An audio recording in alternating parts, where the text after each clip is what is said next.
The fluorescent lights in Sacred Heart Hospital's emergency department buzz like angry wasps at 2 a.m. Elena Torres pushes through the double doors, her scrubs rumpled from a 12-hour shift that somehow stretched into 15. Her feet scream inside her worn sneakers, the ones with the sole starting to separate on the left side. She keeps meaning to replace them, but nurses' wages don't stretch far when you're supporting yourself and sending money home to your mother in El Paso. Elena, thank God. Marcus, the night charge nurse, intercepts her before she can reach the staff room. His face carries that particular expression she's learned to dread, the one that means her night is about to get longer. I know you're supposed to be off, but we just got slammed. Multi-car pileup on the expressway. I need you for maybe 2 more hours, please. Elena closes her eyes briefly. 2 more hours means she won't get home until 5, won't sleep until 6. Has to be back here at 3 tomorrow afternoon. The math of exhaustion calculates itself automatically in her brain. Double time? She asks, hating how her voice sounds. Desperate, tired. Small, time and a half. Best I can do. She nods because what choice does she have? Her mother's medication costs $400 a month. If you're enjoying this story so far, don't forget to hit the like button and subscribe. Drop a comment telling me where in the world you're watching from. I love hearing from you. The hospital in El Paso won't give credit anymore. Elena is 26 years old and so tired she sometimes forgets what it feels like to not be tired. Trauma Bay 3, Marcus says, already walking away. Elderly female. Possible MI. Paramedics are bringing her in now. Elena dumps her bag in her locker and returns to the controlled chaos of the ED. The trauma bays are a symphony of controlled urgency. Monitors beeping, voices calling out vitals, the pneumatic hiss of automatic doors admitting another ambulance. Trauma Bay 3 is organized chaos. The gurney crashes through the doors, paramedics flanking it like fighter jets protecting cargo. 72-year-old. Female, the lead paramedic calls out, his hands maintaining chest compressions even as the gurney rolls. Found unresponsive at home, daughter called it in. We've got a weak pulse, BP 70/40, respiratory rate 6. Gave her 2 rounds of epi, started an IV, got her on oxygen. Elena moves into position automatically, years of training overriding exhaustion. She takes over compressions as they transfer the woman to the hospital bed, her hands finding the rhythm. 1, 2, 3, 4. The woman's chest rises and falls beneath Elena's palms. The sternum feels fragile, bird-like. Please don't break, Elena thinks. Please don't break. I need a rhythm, Dr. Rashid calls out, already at the monitors. V-fib, Elena says, reading the jagged line on the screen. Her heart sinks. Ventricular fibrillation. The heart's electrical system gone completely haywire. Charging to 200, Dr. Rashid says. Clear. Elena steps back, hands raised. The woman's body arcs as the electrical current slams through her. The monitor line jerks, then settles back into chaos. Nothing. Again. 360. Clear. Another shock. Another arc. Elena watches the monitor like it holds the secrets of the universe. Come on, she thinks. Come on, come on. The line stutters. Jumps. Then suddenly, miraculously, settles into something resembling normal sinus rhythm. We've got her, Dr. Rashid breathes. Pressure's coming up. Elena, keep monitoring. I want labs, another EKG, and get cardio down here now. Elena nods, already moving. Her hands work automatically, checking the IV line, adjusting the oxygen, and recording vitals. The woman's face is pale, almost gray, but there's a pulse beneath Elena's fingers, steady. Weak, but steady. The woman's eyes flutter open an hour later. Elena is checking her vitals when it happens, and she nearly jumps at the sudden movement. Hey, Elena says softly, moving into the woman's line of sight. You're at Sacred Heart Hospital. You had a cardiac event, but you're stable now. Can you tell me your name? The woman's lips move. Her voice comes out as barely a whisper. Rosa. Rosa Russo. Okay, Rosa. I'm Elena. I'm your nurse. You're going to be okay, but we need to keep you here for monitoring. Do you have family we can call? Rosa's hand suddenly grips Elena's wrist with surprising strength. Her dark eyes focus with laser intensity. My son. Call my son. Dante. Of course. What's his number? Rosa rattles off 10 digits. Elena writes them down on her palm with a pen from her pocket, a habit from nursing school that she's never broken. I'll call him right now. Elena promises. She steps outside the trauma bay and dials the number. It rings once. Who is this? The voice that answers is male, sharp, alert despite the late hour. This is Elena Torres. I'm a nurse at Sacred Heart Hospital. I'm calling about Rosa Russo. Are you her son? Is she alive? No wasted words, no pleasantries, just the question that matters. Yes, she's alive. She had a cardiac event, but she's stable now. We need you to come to the hospital to discuss treatment options and I'm 10 minutes away. The line goes dead. Elena stares at her phone. Not 15 minutes. Not can you give me the address. 10 minutes. Like he'd already been moving before she finished the sentence. She returns to Rosa's bedside. The older woman's eyes are closed again, but Elena can see the subtle movement beneath her lids. Not sleeping, thinking. Your son is on his way, Elena says quietly. Rosa's eyes open. Something flickers across her face. Relief, maybe, or concern. He'll be upset, Rosa murmurs. He worries. That's what children do, Elena says gently, adjusting the blanket. Even grown ones. You have children? No. But I have a mother who worries about me constantly, so I understand the dynamic. Rosa smiles slightly. Smart girl. You're good at this. How long have you been a nurse? 4 years. Well, 4 years and 3 months if we're being precise. You look tired. Elena laughs softly. It's 2:30 in the morning and I'm on hour 17 of my shift. Tired is my natural state. They work you too hard. They work everyone too hard. It's healthcare. We're all running on fumes and caffeine.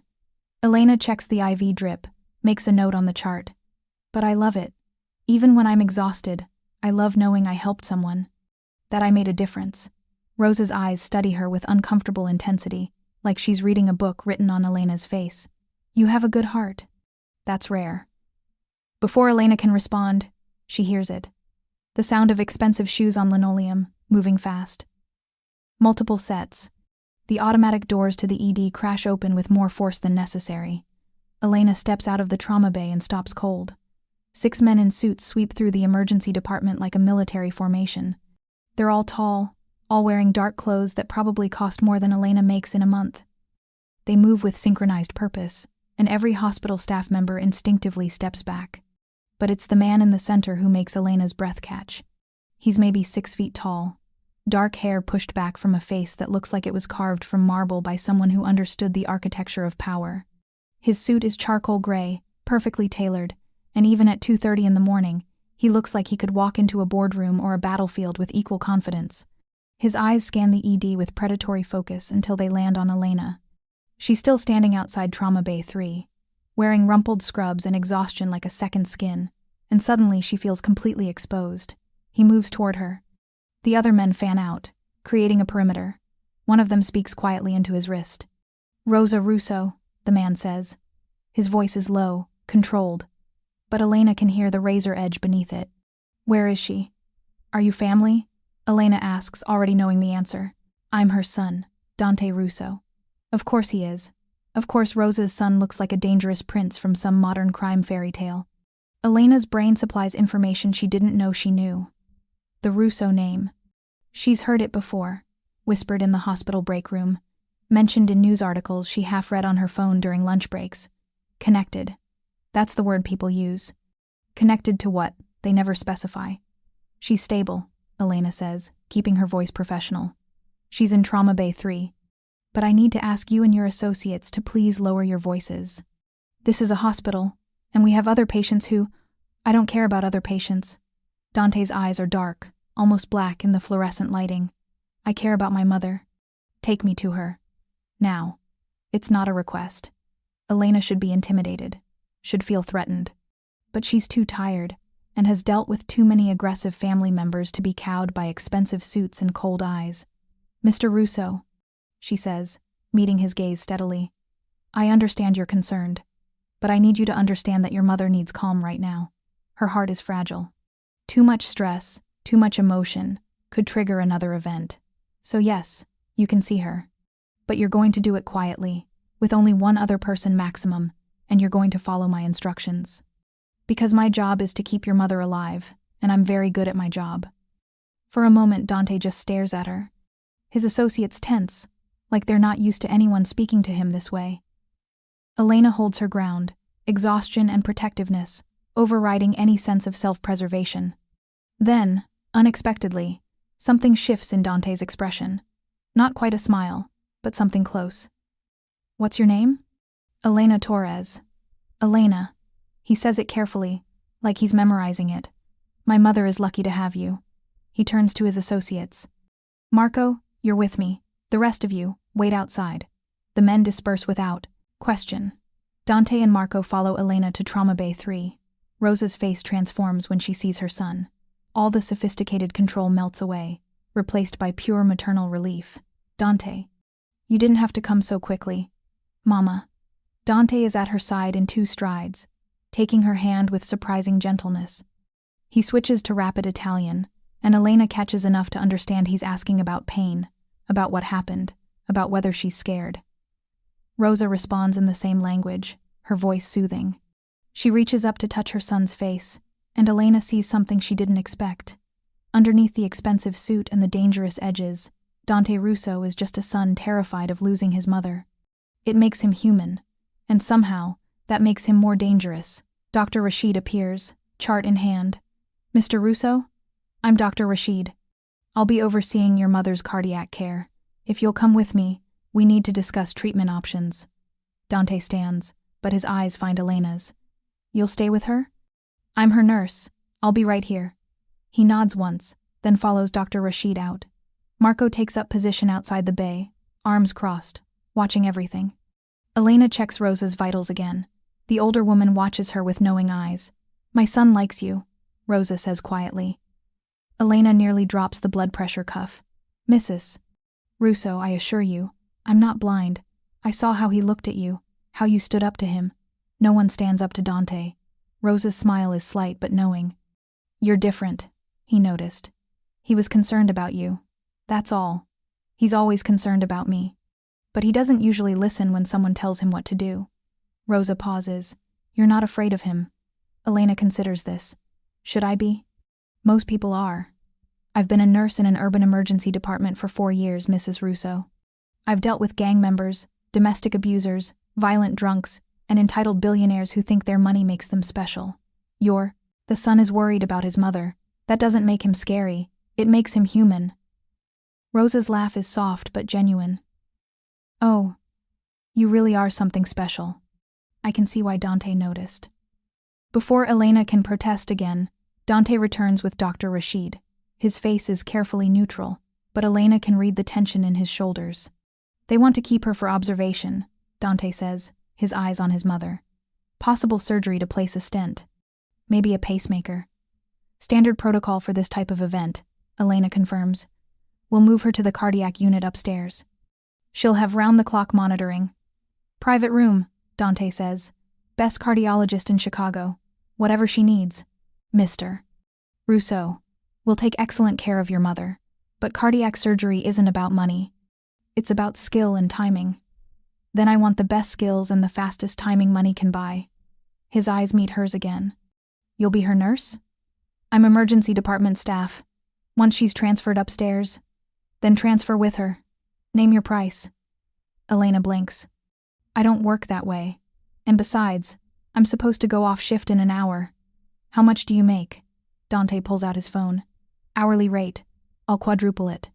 You stay with my mother until she's stable. However long that takes." Elena looks at Rosa, who's watching this exchange with barely concealed amusement. She looks at Dante, who's completely serious. She thinks about her mother's medication, her worn-out shoes, the eviction notice she's pretending doesn't exist. "I need to talk to my supervisor," Elena says finally. 20 minutes later, Elena is following Rosa's gurney to the cardiac unit, with a contract in her pocket that pays her $400 an hour for private nursing care. Marcus, her supervisor, had stared at the offer in disbelief before practically pushing her toward the elevator. "If some rich guy wants to pay you a fortune to do exactly what you do anyway," he'd said, "take the money and run." But as Elena settles into the private room with Rosa, with Marco standing guard outside and Dante making phone calls in the corner in low Italian, she wonders if she's just made the biggest mistake of her life. Because Rosa was right. Dante Russo does look at her differently than other people do. And she's smart enough to know that when men like him notice you, your life doesn't stay simple. It never stays simple. The private cardiac room at Sacred Heart costs more per night than Elena's monthly rent. Floor-to-ceiling windows overlook the Chicago skyline, the city lights twinkling like fallen stars. There's a leather couch that probably cost more than her car, a flat-screen television, and a bathroom with marble counters. Rosa sleeps peacefully, her monitors beeping in steady rhythm. Elena sits in the chair beside her bed, checking vitals every 15 minutes like clockwork. It's 4 a.m. now. Her shift should have ended 3 hours ago. Dante stands at the window, phone pressed to his ear, speaking in low Italian. He's been making calls for the past hour, his voice never rising but carrying an edge that makes Elena's spine straighten every time she hears it. Marco remains outside, joined now by 3 other men in similar suits. They rotate positions every 30 minutes with military precision. Elena has started thinking of them as the shadows because that's what they are. Silent, watchful, always present. How is she? Dante ends his call and turns to face Elena. He's removed his jacket, rolled up his sleeves. There's a watch on his wrist that catches the light, all silver and sharp angles. Stable. Heart rate is good. Blood pressure is normalizing. The medication is working. Elena stands, stretching slightly. Her back aches from the uncomfortable chair. Doctor. Rashid will be back at 6 to review the test results. You should rest. You've been sitting there for hours. I'm being paid $400 an hour to sit here. I'll manage. Dante's mouth curves slightly. Not quite a smile, but close. You don't like taking money from me.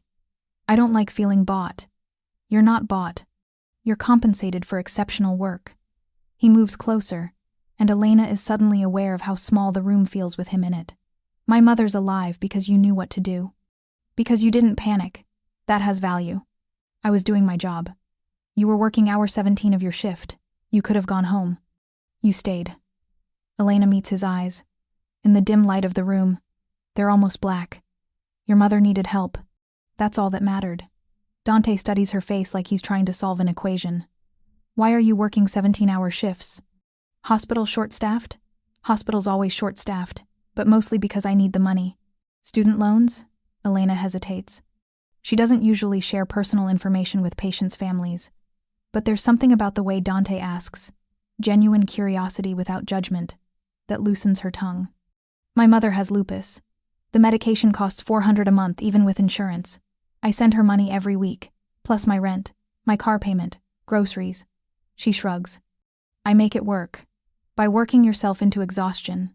By doing what needs to be done. Elena checks Rosa's foreline, adjusts the blanket.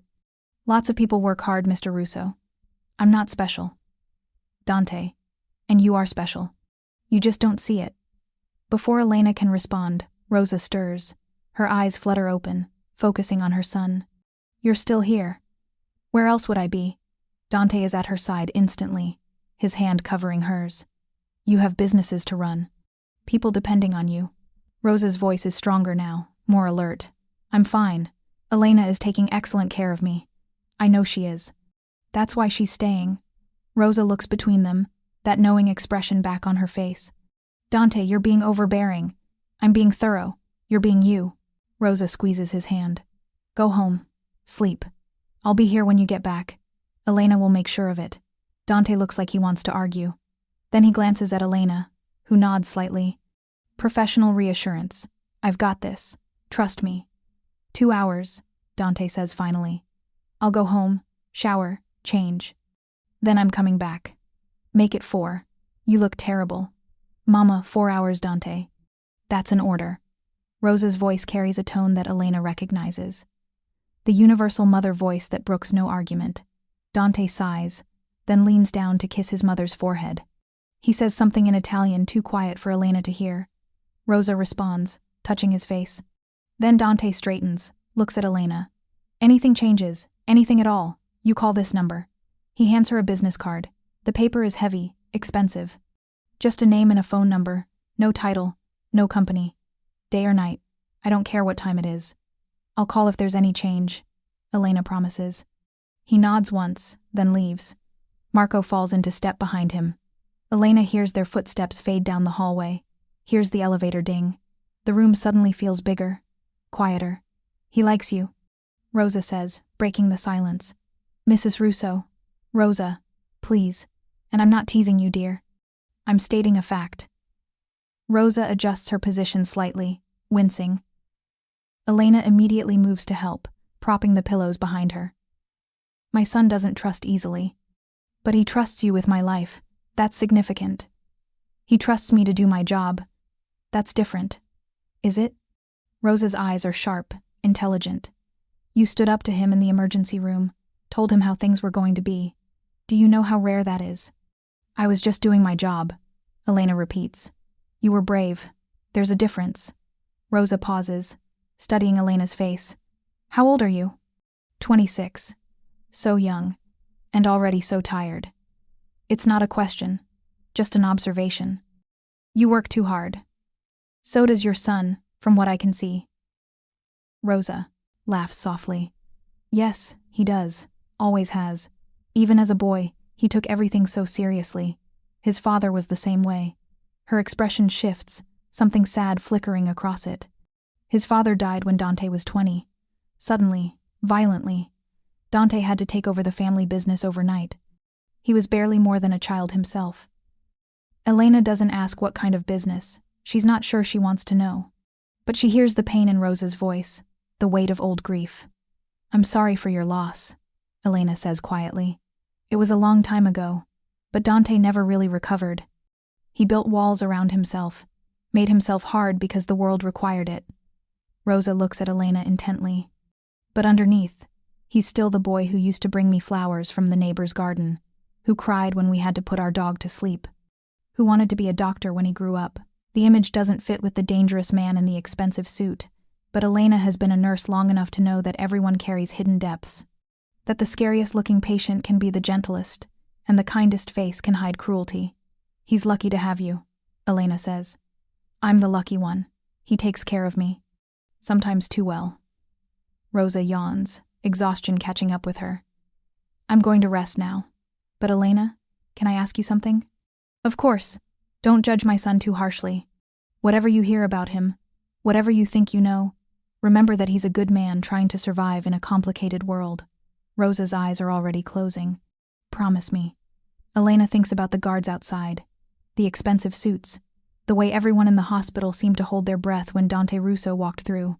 She's not naive.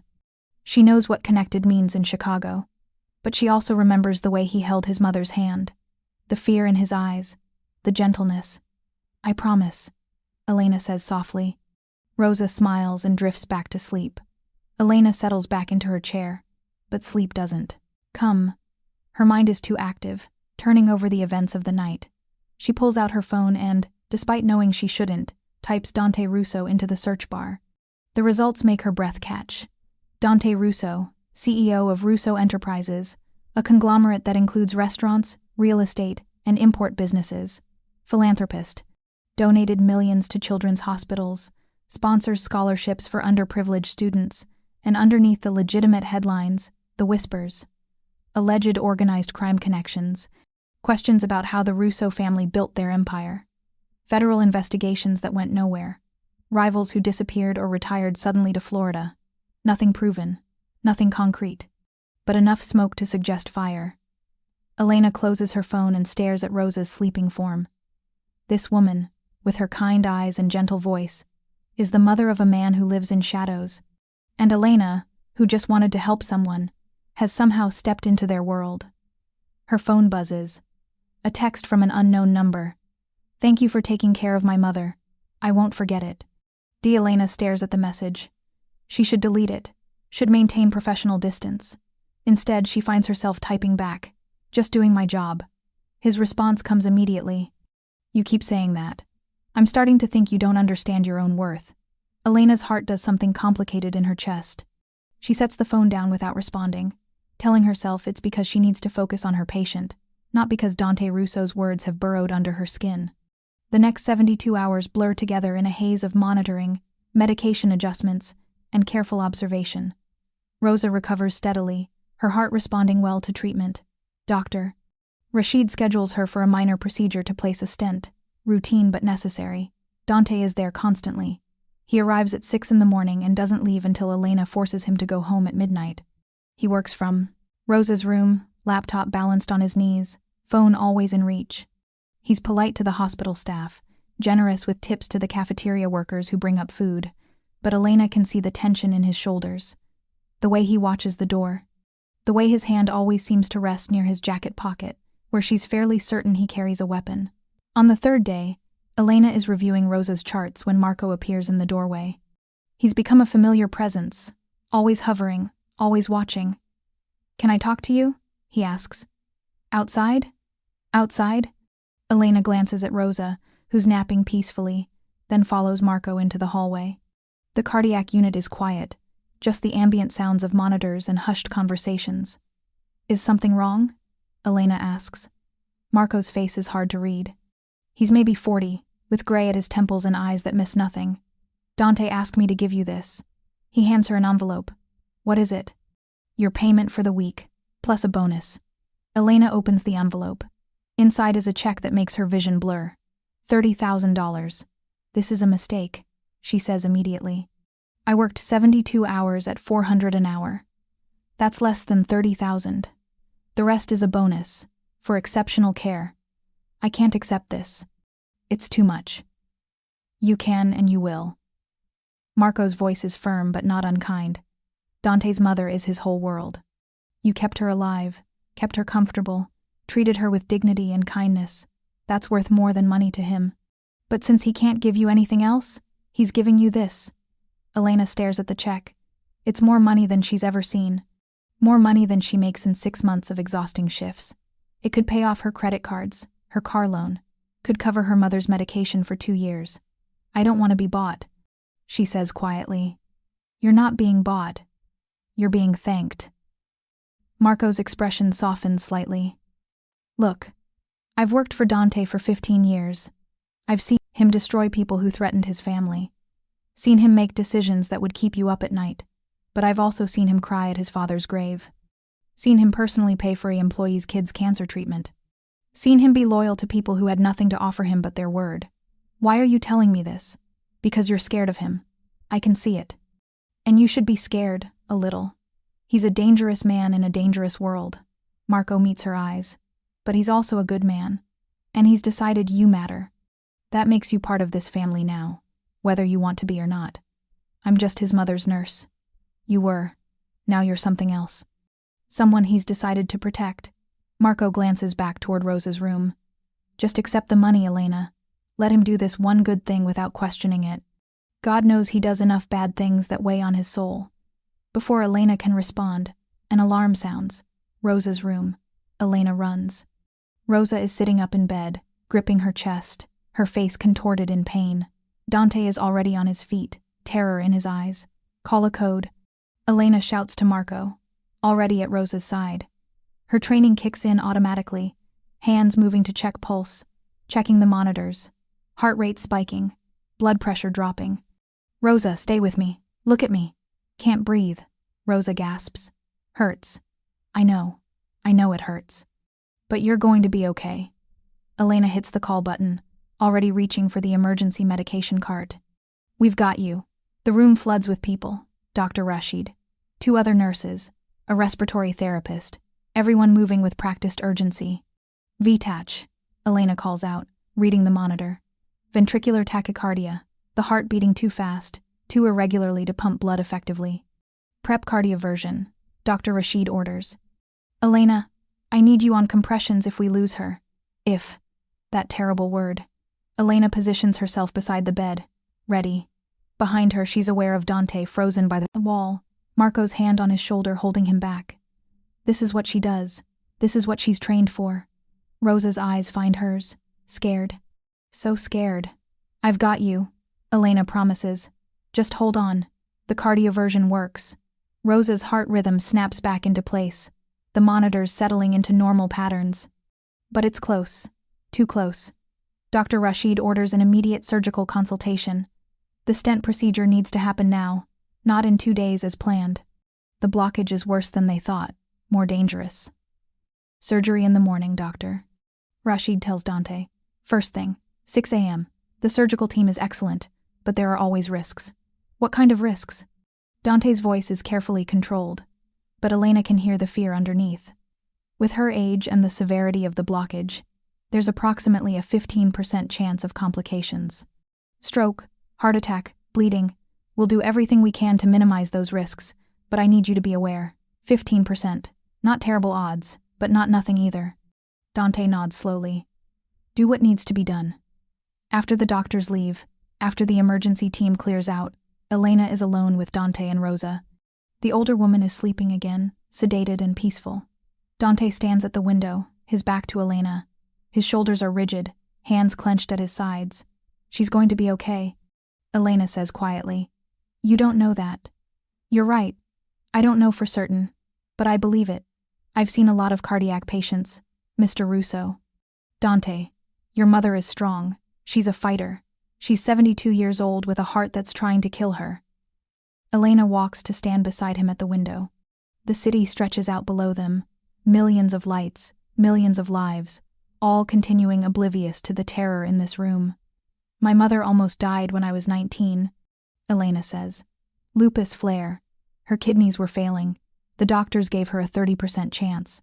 I remember sitting in a hospital room just like this one, watching her sleep, wondering if each breath would be her last. Dante turns to look at her. She survived, Elena continues. Against the odds, against the statistics, because she was strong, because the doctors were good, because sometimes people just refuse to die. She meets his eyes. Your mother has all of that. Plus she has you. She's fighting to stay because you give her a reason to. Dante's jaw works. For a moment, Elena thinks he might break, might let the fear finally crack through his controlled exterior. Instead, he takes a breath, steadies himself. Thank you, he says quietly. For being here, for taking care of her. I told you. It's my job. Stop saying that. There's no anger in his voice, just exhaustion. This stopped being just a job days ago. You care about her. I can see it. Elena can't deny it. She does care about Rosa. The woman is kind, funny, sharp as a knife despite her age. They've spent hours talking between medical checks, Rosa telling stories about Dante as a boy, about her late husband, about coming to America with nothing but hope and determination. She's easy to care about, Elena admits. So are you. The words hang in the air between them. Elena's breath catches. This is dangerous territory. Patient's family. Professional boundaries. All the rules she's supposed to follow. But Dante is looking at her like she's the only solid thing in a tilting world. And Elena, who's been alone for so long, who's forgotten what it feels like to have someone see her, really see her, can't make herself step back. You should go home, she says instead. Get some rest before the surgery. I'm not leaving her. Then at least sit down. Eat something. You haven't eaten all day. I'm not hungry. Dante. Elena's voice is firm, slipping into nurse mode. You can't take care of her if you don't take care of yourself. Sit. I'll order you food. You'll eat it. That's not a request. For a moment, he looks like he might argue. Then, surprisingly, he nods and sits on the leather couch. Elena orders food from the hospital cafeteria. When it arrives, she sits with Dante, making sure he actually eats. They talk quietly, about nothing important, about Chicago, about the weather, about the terrible hospital coffee. Anything to distract him from the surgery looming in the morning. At some point, Elena falls asleep in her chair. She wakes to find someone has draped a blanket over her. Dante is asleep on the couch, his face finally relaxed, looking younger, almost peaceful. Marco stands guard by the door, watching over both of them. He nods at Elena when he sees her wake, a small gesture of acknowledgement. We're in this together now. The surgery happens at 6 a.m. as scheduled. Elena isn't allowed in the operating room, but she waits with Dante in the surgical waiting area. They sit side by side, not touching, but somehow connected by shared fear and hope. 2 hours stretch into eternity. Dante doesn't speak, doesn't move, just stares at the wall, his jaw tight, his hands clenched. At 2 hours and 17 minutes, the surgeon emerges. Dr. Chen is in her 50s, competent and calm. The surgery went well, she says, and Elena feels Dante's entire body relax beside her. We placed 2 stents. The blockage was severe, but we got it cleared. She's in recovery now. Vitals are stable. Can I see her? Dante's voice is rough. Give us 30 minutes to get her settled. Then yes. After Dr. Chen leaves, Dante stands and walks to the window. Elena follows, giving him space, but staying close enough that he knows she's there. "Thank you," he says without turning around, "for being here. I know you didn't have to be. I wanted to be." Now he does turn, his eyes searching her face. "Why? You barely know us." Elena considers the question. It would be easy to say it's professional duty, that she cares about all her patients, but that wouldn't be completely honest. "Because you were terrified," she says finally. "Because despite everything, despite the guards and the expensive suits, and whatever power you have in this city, you were just a son scared of losing his mother. And I understood that. I've been there." Dante steps closer. They're standing near enough now that Elena can see the faint stubble on his jaw, smell his cologne, cedar, and something darker, more complex. "You're different," he says quietly, "from anyone I've ever met. You see past the surface, past the reputation. You just see a person. Everyone's a person, Dante. Some people just forget that." His hand rises, almost touches her face, then drops. "I should stay away from you. You're too good, too honest. My world would destroy that." "Your world doesn't scare me." "It should." But he doesn't step back. "Elena, Mr. Russo?" A nurse appears in the doorway. "Your mother's awake. She's asking for you." The moment breaks. Dante steps back, the walls slamming back into place. Professional. Controlled. The dangerous man returning. But Elena saw something underneath. Something real and vulnerable and unexpectedly tender. And she knows, with a certainty that terrifies her, that something has shifted between them. Something irrevocable. If you're hooked on this story, make sure to subscribe and turn on notifications so you never miss an upload.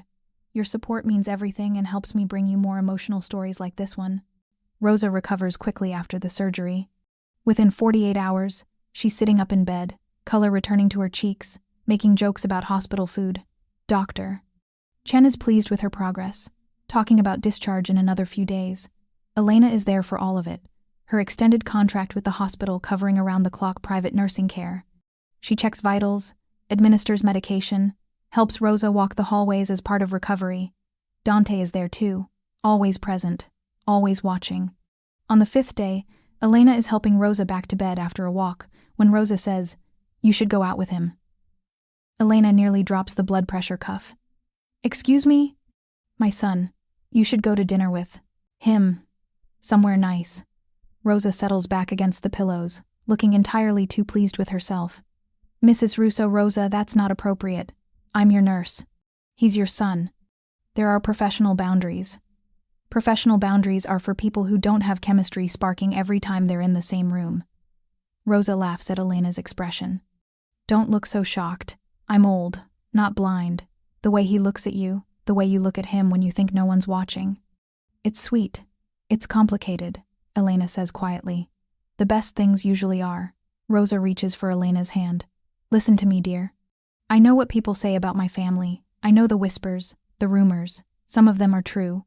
My husband was a complicated man, and my son followed in his footsteps." Elena doesn't say anything, just waits.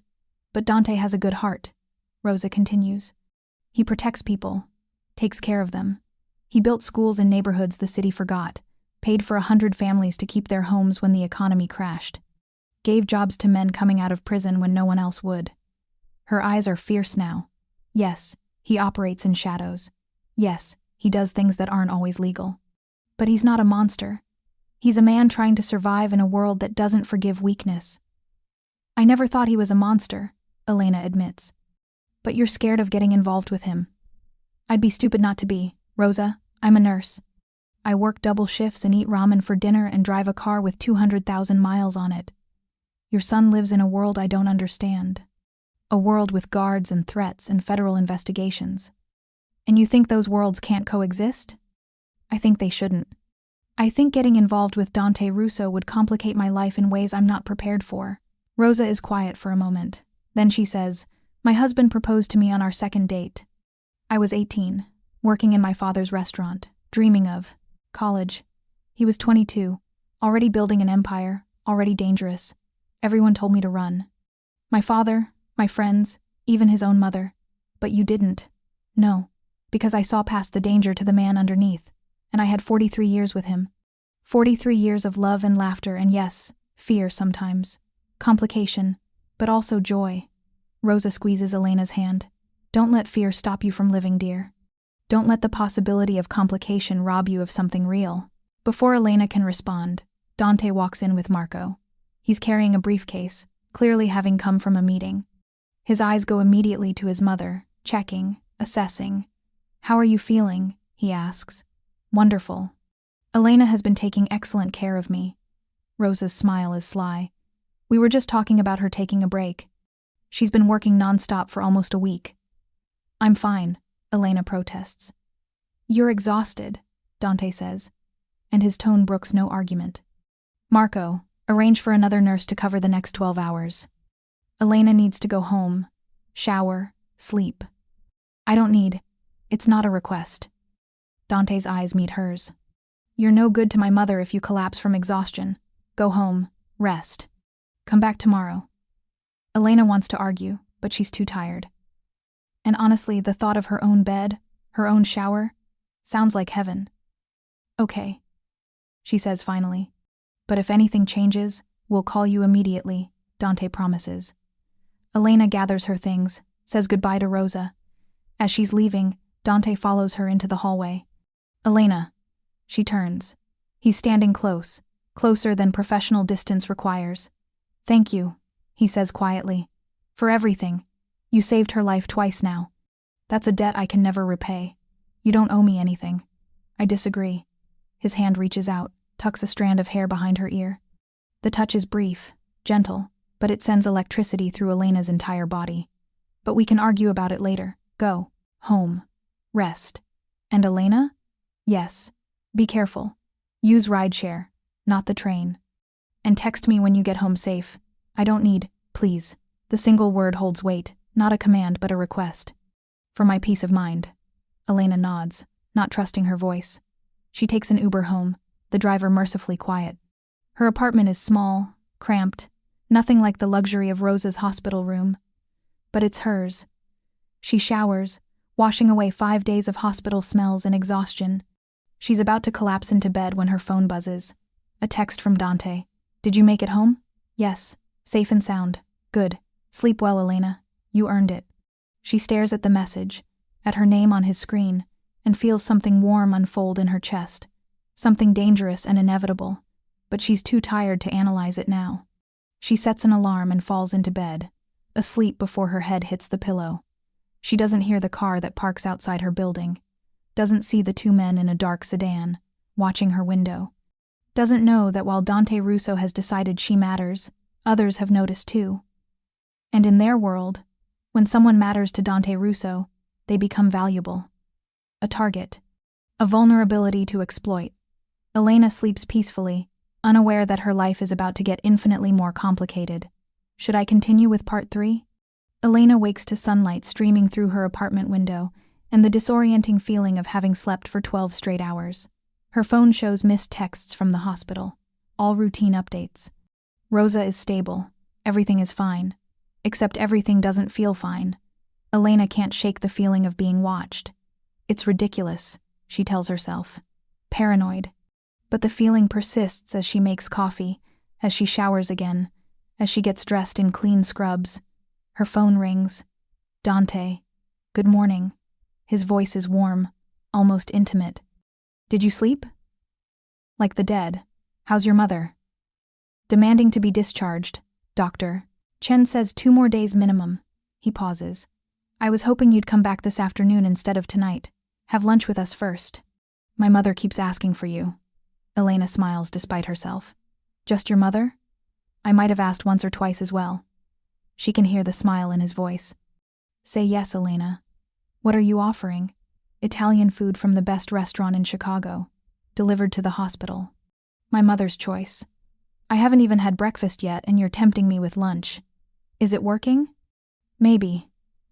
Elena's stomach chooses that moment to growl, reminding her that she's been living on hospital cafeteria food for a week. Okay, yes. I'll be there by noon. I'll send a car. I have a car.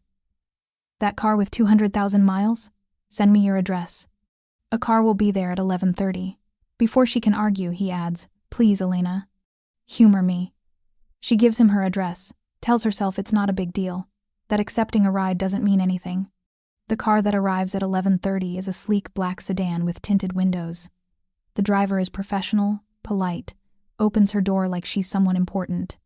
Elena feels absurdly out of place in her scrubs and worn sneakers. She doesn't notice the other car that pulls out 3 vehicles behind them. Doesn't see the 2 men inside, watching, following, reporting back to someone who's been waiting for exactly this opportunity. The hospital feels different when Elena walks in.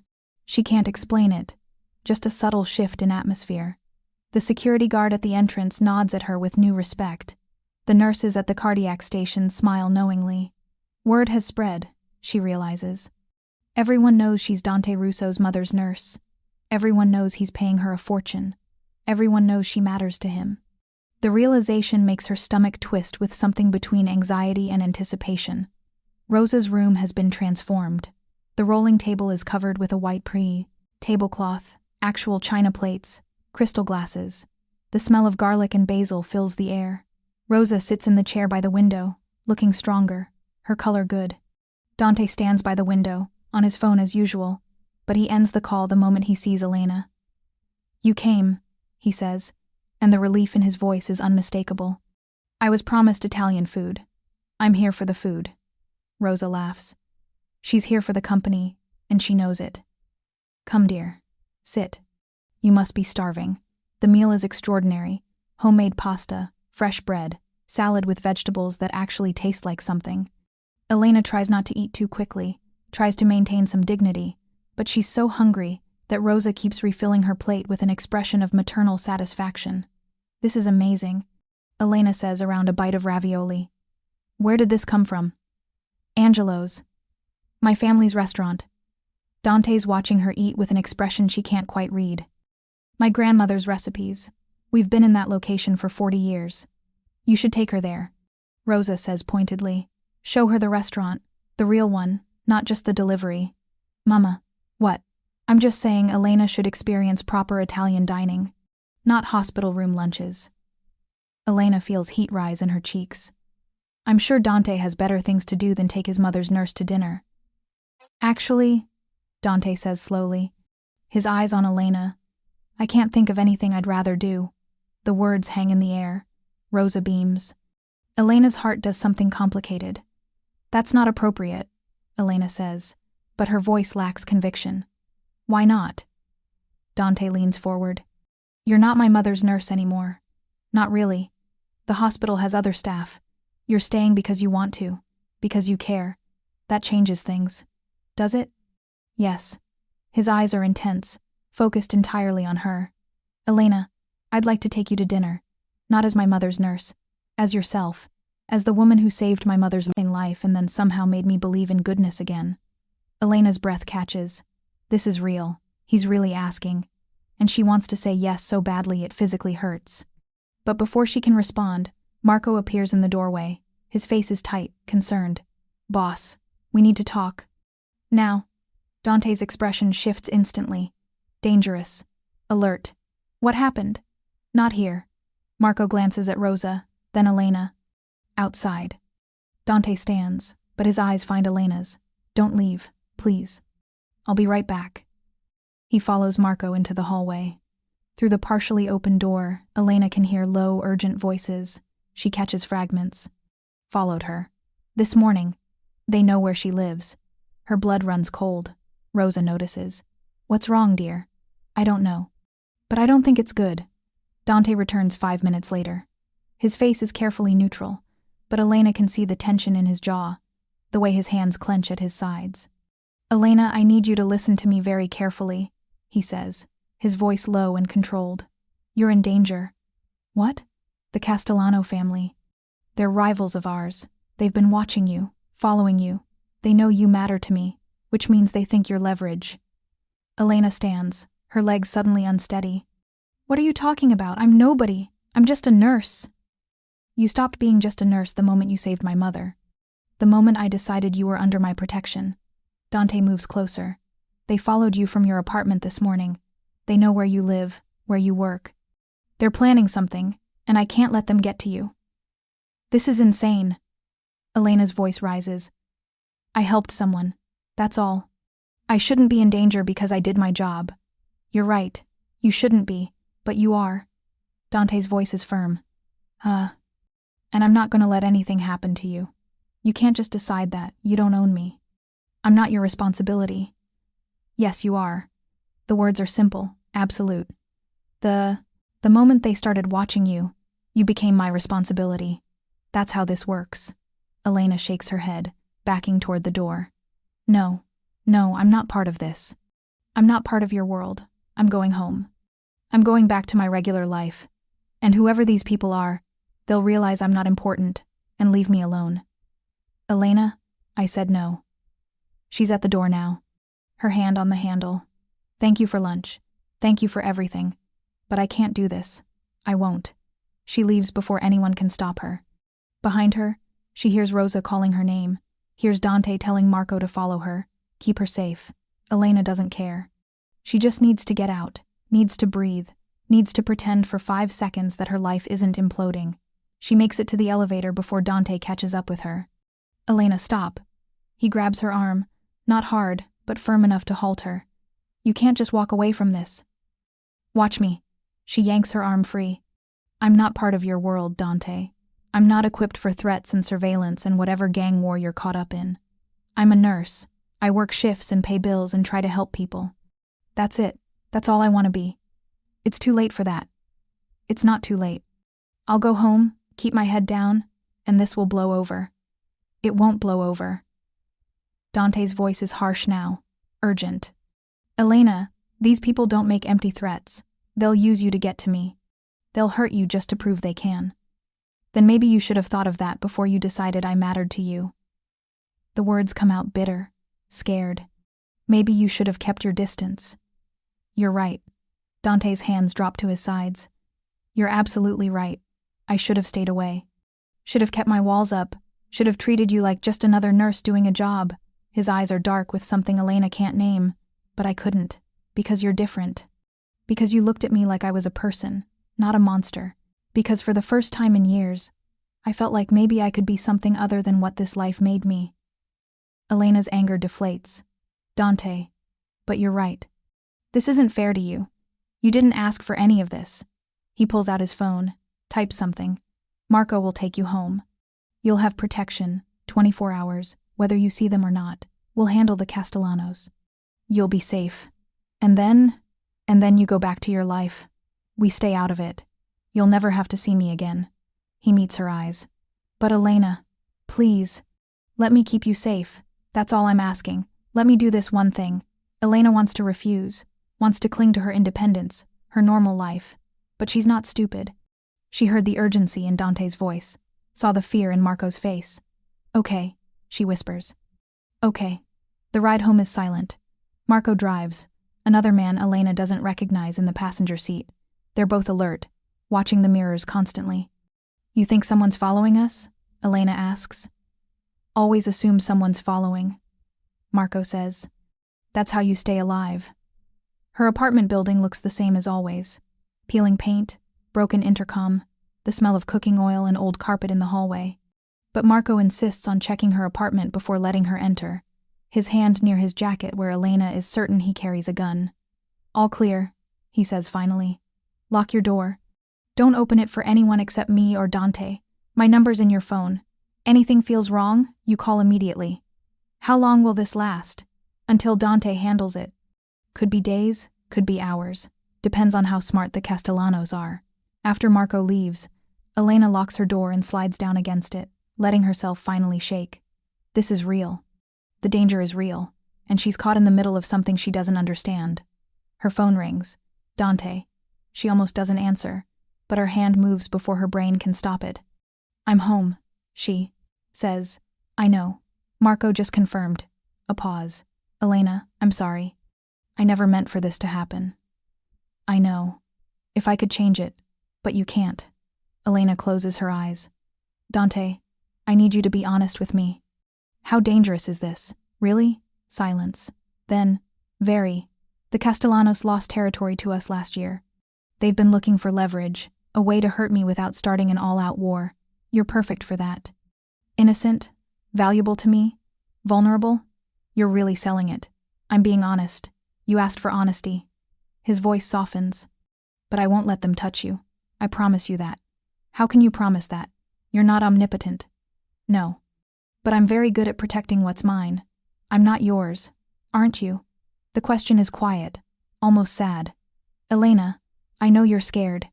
I know this isn't what you wanted. But somewhere between my mother's emergency room and today, you became important to me. More important than I planned. More important than I should allow. Elena's throat tightens. Dante, you don't have to say anything. I just need you to know. You matter. And I'm going to keep you safe, whether you want my protection or not. He hangs up before she can respond. Elena sits in her apartment, phone in hand, heart racing. She should be furious. Should resent being pulled into this world. But all she can think about is the way Dante looked at her in the hospital. The vulnerability in his voice just now. The certainty that despite everything, she trusts him to keep his word. She's in so much trouble. And not just from the Castellanos. The attack comes 3 days later. 3 days of Elena barely leaving her apartment. Marco or one of the other guards brings her food. Checks on her constantly. Dante calls every evening, never pressuring her to talk, just making sure she's okay. Rosa is discharged from the hospital. Elena isn't there to see it. The distance feels wrong, but necessary. On the 3rd day, Elena's mother calls from El Paso.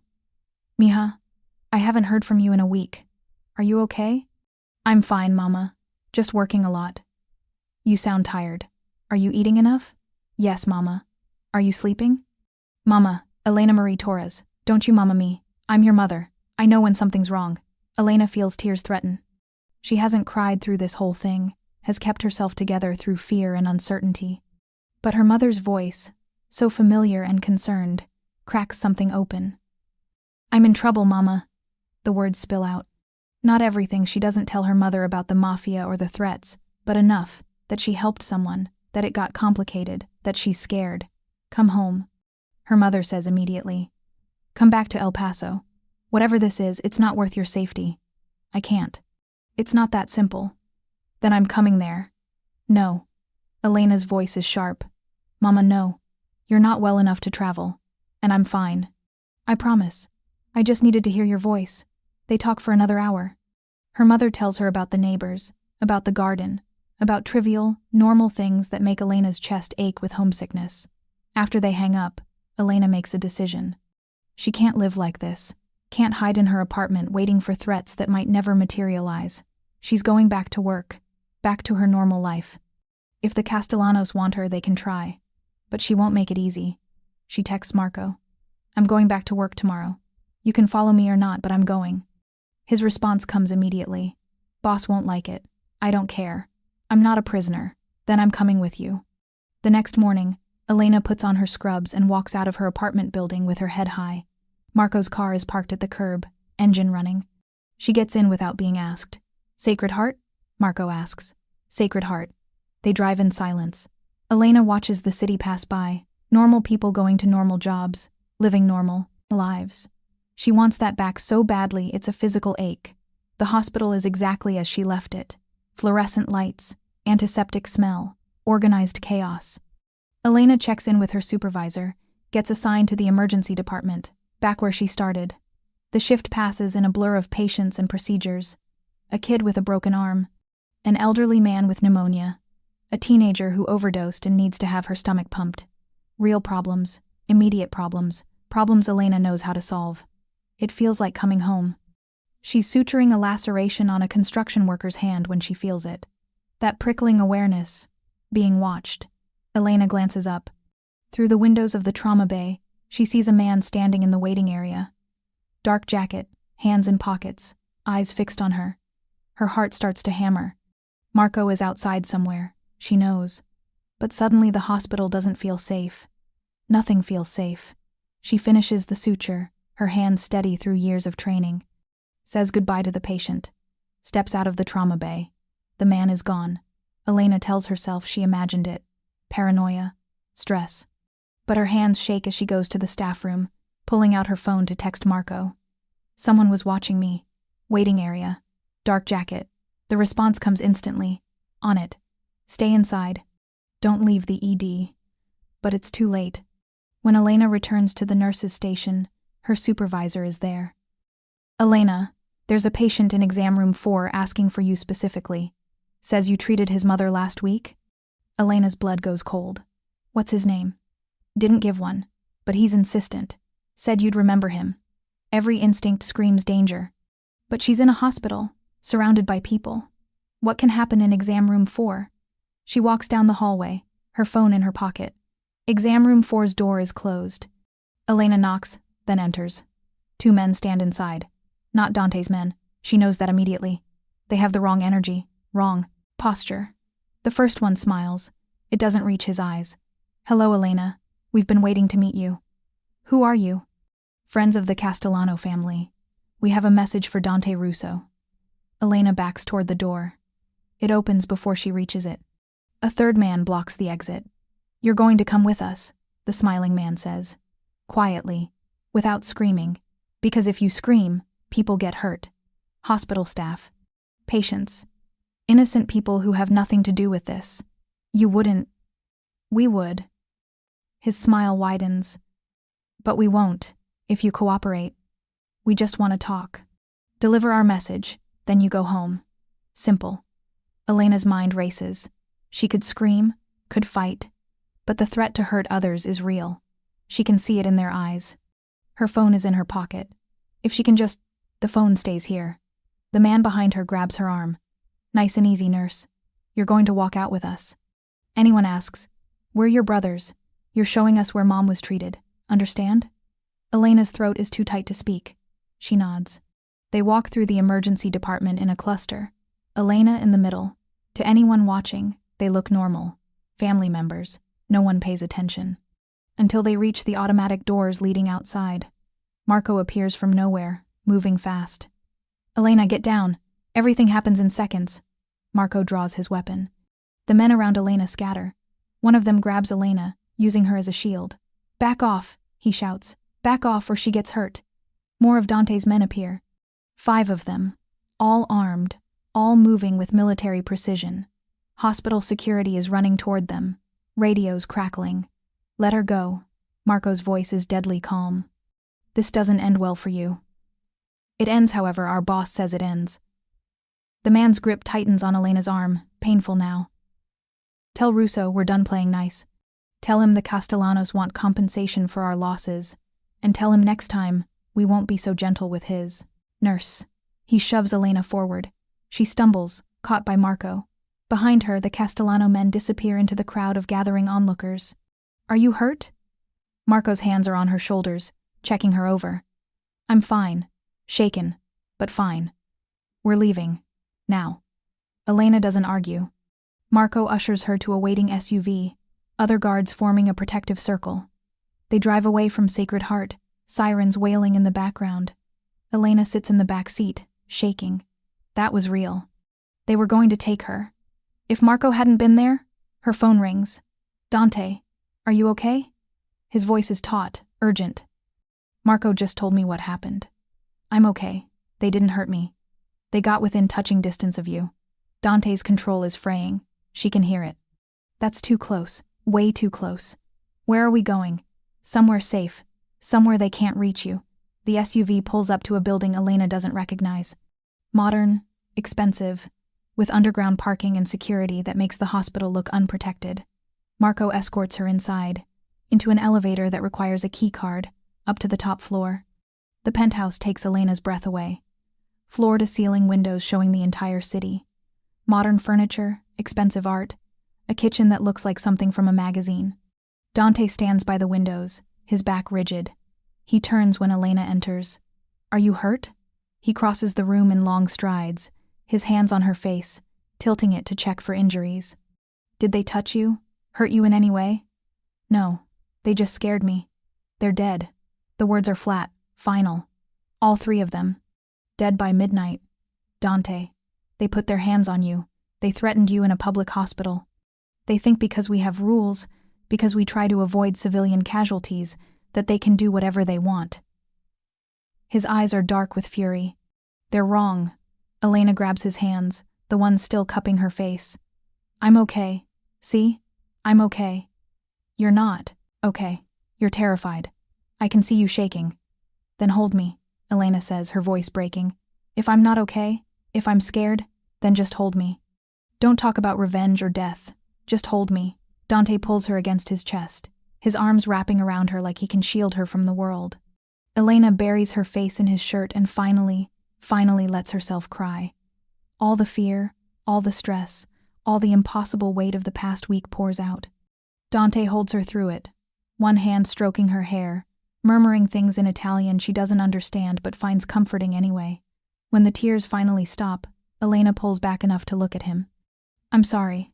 I'm getting your shirt all wet. I don't care about the shirt. His thumb brushes away a remaining tear. Elena, I can't do this anymore. Her heart stops. Do what? Pretend you're just someone I'm protecting out of obligation. Pretend I don't feel things for you that I swore I'd never feel again. His forehead touches hers. You've undone every defense I built. Made me remember what it feels like to care about someone beyond duty or family.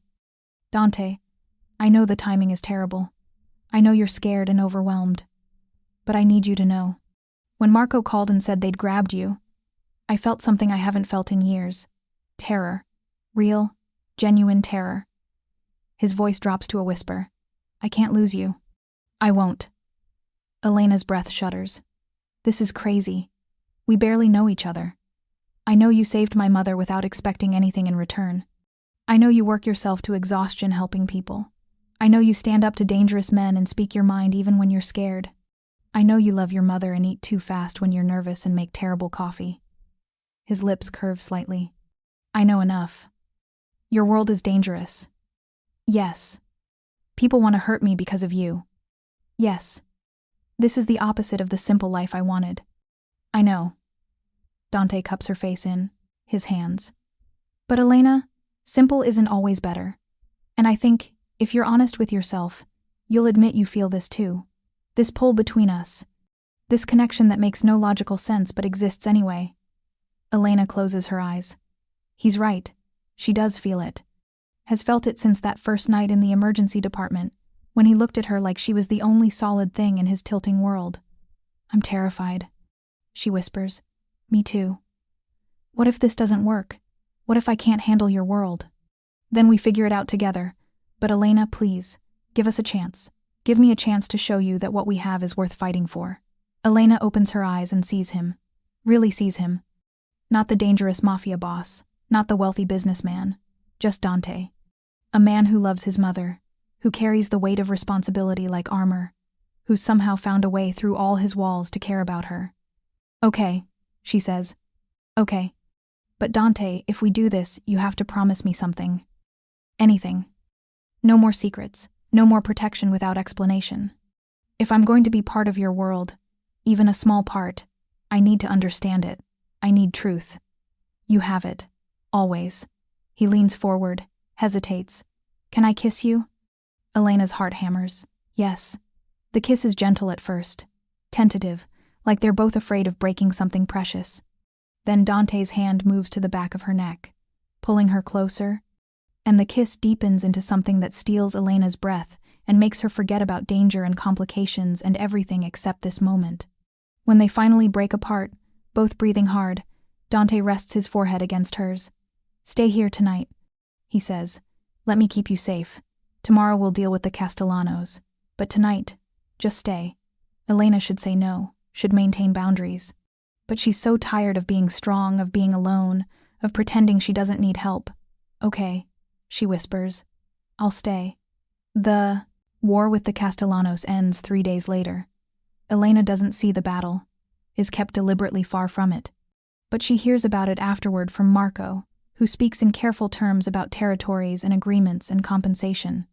What it means in practical terms. Dante met with Salvatore Castellano in a neutral location with witnesses from other families. Terms were negotiated. The Castellanos acknowledged they overstepped by threatening Elena. In return, they received concessions on 2 shipping routes and a guarantee of non-interference in their restaurant business. No one died. No one was arrested. In Dante's world, this counts as a civilized resolution. It's over? Elena asks Dante that evening. They're in his penthouse. Chinese food containers spread across the coffee table. She spent the past 3 days here, surrounded by Dante's guards, sleeping in his guest room while he handles the crisis. It's over. You're safe now. The Castellanos know you're off limits. Every family in Chicago knows. No one will touch you. Elena sets down her chopsticks. What does that mean? Off limits? It means you're under Russo protection, permanently. Dante's eyes meet hers. Elena, I'm not letting you go back to your apartment, not alone. Not unprotected. You can't just decide that. I can and I am. His voice is firm. You can be angry at me for it. You can tell me I'm overbearing. But I'm not negotiating on this. Your safety isn't optional. Elena should be furious, should fight for her independence. But looking at Dante's face, at the fear still lingering behind his eyes, she understands. What are you proposing? She asks quietly. Move in here. With me. He says it quickly, like ripping off a bandage. Not as my. We don't have to define what we are, but you'd have your own room, your own space, security, safety, and we'd have time to figure out what this is between us. That's fast. Everything about us has been fast. Why stop now? Elena laughs despite herself. This is insane. Probably. But Elena, I want you here. Not just for protection. I want you here because I want to wake up and know you're in the next room. Want to have breakfast with you and hear about your day and fall asleep knowing you're safe. And if I say no? Then I'll rent you an apartment in the most secure building in Chicago with round-the-clock guards. But I'd rather you were here. With me. Elena thinks about her cramped studio apartment, her worn-out furniture, the constant exhaustion of working double shifts just to survive. Then she looks at Dante, at the man who's somehow become essential to her in just over 2 weeks. I have conditions, she says. Name them. I keep working. I'm not going to be some kept woman who sits around waiting for you. Agreed. Though maybe not at Sacred Heart. Too public. I can arrange a position at a private clinic with better security. I need to see my mother. At least once a month. I'll arrange travel. With security, but you can go whenever you want. And Dante? Elena moves closer. If we're doing this, if I'm moving into your world, you have to let me in. Really in. No more just protecting me. I want to understand your business, your family, your life. Dante's jaw tightens. Some of it isn't pretty. I know. I'm not naive. But I need truth, not protection from reality. He stares at her for a long moment, then nods. Okay. Truth. Even when it's ugly. But Elena, if this becomes too much, if my world is too dark, you have to tell me. I won't trap you here. Deal. They shake hands, formal and ridiculous given their negotiating living together. Then Dante pulls her close and kisses her until she forgets about conditions and arrangements and everything except the feeling of being held by someone who sees her completely and wants her anyway. 3 weeks later, Elena stands in Rosa's garden behind the Russo family estate. It's spring now, and the flowers are blooming in riots of color. Rosa sits on a bench nearby, healthy and glowing and absolutely delighted by recent developments. I knew it, Rosa says, watching Elena arrange tulips in a vase. The moment I saw you two together in that hospital, I knew. You're very smug about it. A mother's intuition is never wrong. Rosa pats the bench beside her. Come, sit. Tell me how you're adjusting. Elena sits, the sun warm on her face. It's strange. My life is completely different now. Different job, different home, different everything. But somehow it feels more right than my old life ever did. Because you're not just surviving anymore. You're living. I'm dating a Mafia boss. That's objectively insane. Rosa laughs. My dear, we prefer the term businessman with complicated connections. And yes, it's unconventional. But are you happy? Elena thinks about waking up in Dante's penthouse to the smell of coffee he makes too strong. About him calling her between meetings just to hear her voice. About the way he looks at her like she's something precious and miraculous. Yes, she says softly. I'm happy. Then that's all that matters. Rosa squeezes her hand. You saved my life, Elena. But in doing so, you saved my son too. You reminded him that there's more to life than duty and power. You gave him hope. He gave me hope too. Made me believe I could have more than just exhaustion and bills and surviving. They sit in comfortable silence, watching butterflies dance among the flowers. In the house, Elena can hear Dante on the phone, managing his empire with efficiency and ruthlessness. But she also knows that tonight, he'll come home to her. Will hold her and kiss her, and make her forget that his world is dangerous. Because his world is also hers now. And Elena has learned that love doesn't arrive neat and simple. It arrives complicated and messy and sometimes terrifying. But it's real. And real is worth fighting for. Her phone buzzes. A text from Dante. Done in an hour. Dinner at Angelo's? Want to show you off to the family. Elena smiles and types back. Yes, but only if they have more of that ravioli. His response is immediate. For you? Anything. Rosa sees Elena's expression and knows. He's taking you to Angelo's. How did you? Mother's intuition. Rosa stands, offering her hand to Elena. Come. We need to find you something beautiful to wear. When a Russo man takes you to meet the family, you must look stunning.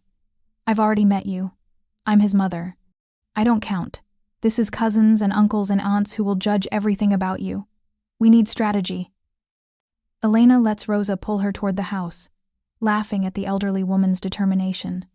Her life has become something she never could have imagined. Surrounded by luxury and danger, and a family that operates by rules she's still learning. But she has Dante, has Rosa, has a purpose beyond just surviving. 6 months ago, she was a broke nurse working double shifts in a hospital emergency department, invisible and exhausted. Today, she's a woman who saved a Mafia boss's mother and somehow won his heart in the process. It's not the life she planned, but it's the life she chooses. That evening at Angelo's, Dante introduces her to dozens of relatives, his hand never leaving the small of her back. They're curious about her, this woman who somehow captured the notoriously guarded Dante Russo's attention. But they're also kind, welcoming, accepting her because Dante has claimed her as his. After dinner, Dante and Elena walk through the city streets. Spring air, city lights, the comfortable silence of two people who don't need to fill every moment with words. Thank you, Dante says finally. For what? For staying. For giving us a chance. For not running when you had every reason to. He stops walking, turns to face her. Elena, these past few weeks with you have been the happiest I've been in years. Maybe ever. Even with the kidnapping attempt and the gang war? Even with that. His smile is soft, genuine. You make everything better. Brighter. You make me remember who I wanted to be before life made me hard. Elena reaches up, touching his face. You're not hard. You're careful. There's a difference. I love you. The words come out simply, without fanfare. I know it's fast. I know we're still figuring this out. But I need you to know. I love you, Elena Torres. Elena's eyes fill with tears. I love you too. Even though you're complicated and dangerous, and probably going to give me gray hair before I'm 30. Dante laughs and pulls her close, kissing her under the streetlights while the city moves around them. Indifferent to this moment that means everything. Later, back at the penthouse, Elena lies in bed thinking about the journey that brought her here. One rainy night, one emergency, one decision to help a stranger, and that choice changed everything. She's no longer just Elena Torres, nurse from El Paso trying to survive. She's Elena Torres, the woman who won Dante Russo's heart, the woman who found family in unexpected places, the woman who learned that sometimes the most dangerous choices lead to the most beautiful destinations. Tomorrow, she starts her new job at the private clinic Dante arranged. She'll continue helping people, continue doing what she loves, but she'll do it safely, protected, knowing she has a home to return to, a home with the man she loves. Her phone lights up with a final text from Dante, who's in his office handling late-night business. Can't wait to come to bed and hold you. 5 more minutes. Elena smiles and types back. I'll be waiting. And she will be. Tonight, tomorrow, for as long as this complicated, beautiful, terrifying love will have her. Because Elena Torres saved a Mafia boss's dying mother, and in return, he gave her a life she never dared to dream of. A life filled with love, danger, family, and hope. A life worth every risk. Thank you so much for watching until the end. If you loved this story, check out the other videos on your screen now. I think you'll really enjoy them. And don't forget to subscribe if you haven't already. See you in the next story.